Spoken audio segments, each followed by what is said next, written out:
Middle east की जंग के बीच दुनिया के सबसे महत्वपूर्ण समुद्री रास्ता यानी कि स्ट्रेट ऑफ हॉर्मुज को लेकर एक बहुत बड़ी और हैरान करने वाली खबर सामने आई। एएनआई और shipping news website Lloyd's List की आधिकारिक रिपोर्ट के मुताबिक ईरान की रेवोल्यूशनरी गार्ड्स यानी कि आईआरजीसी ने इस रास्ते पर अपना कब्जा जमाते हुए एक तरह का टोल बूथ सिस्टम लागू कर दिया। इसका मतलब यह है कि अब वहां से गुजरने वाले जहाजों को न केवल अपने पूरे दस्तावेज जमा करने होंगे बल्कि ईरान से एक खास क्लियरेंस कोड भी लेना होगा।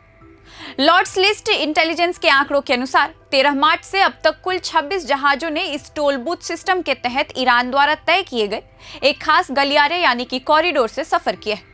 और हैरानी की बात यह है कि 15 मार्च के बाद से इस इलाके के सामान्य रास्ते से एक भी जहाज गुजरता हुआ नहीं देखा गया।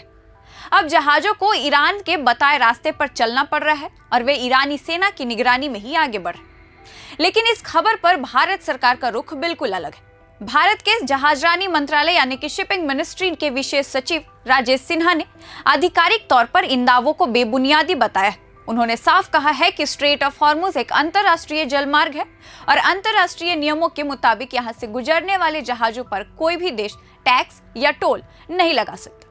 भारत सरकार का कहना है कि समंदर में आवाजाही की आजादी एक बुनियादी अधिकार है और टोल वसूलने की बातों नियमों के खिलाफ है।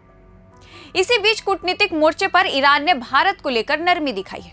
ईरानी विदेश मंत्री अब्बास अरागची ने गुरुवार को आधिकारिक बयान देते हुए कहा कि हमने भारत, चीन, रूस, इराक और पाकिस्तान जैसे मित्र देशों के जहाजों को इस रास्ते से गुजरने की अनुमति दे दी है।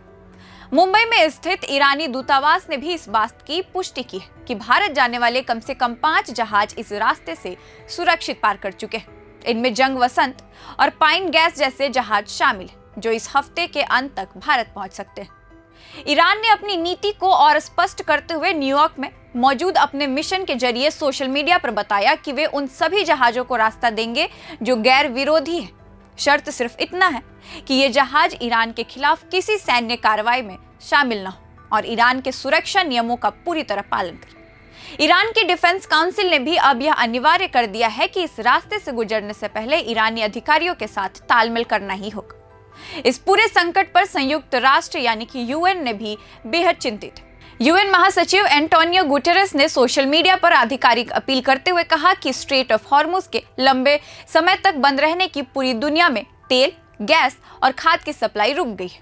यह समय खेती के सीजन के लिए बेहद महत्वपूर्ण है और इस रास्ते के बंद होने से आम जनता पर बुरा असर पड़ रहा है। उन्होंने साफ कहा कि इस संकट का एक ही समाधान है, जंग को तुरंत खत्म किया जाए।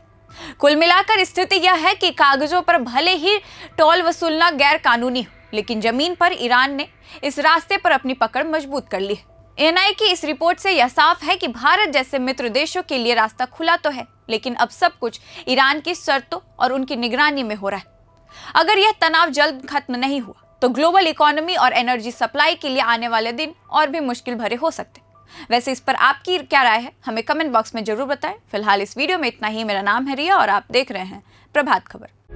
प्रभातखबर.com, विश्वास वही, रफ्तार नहीं।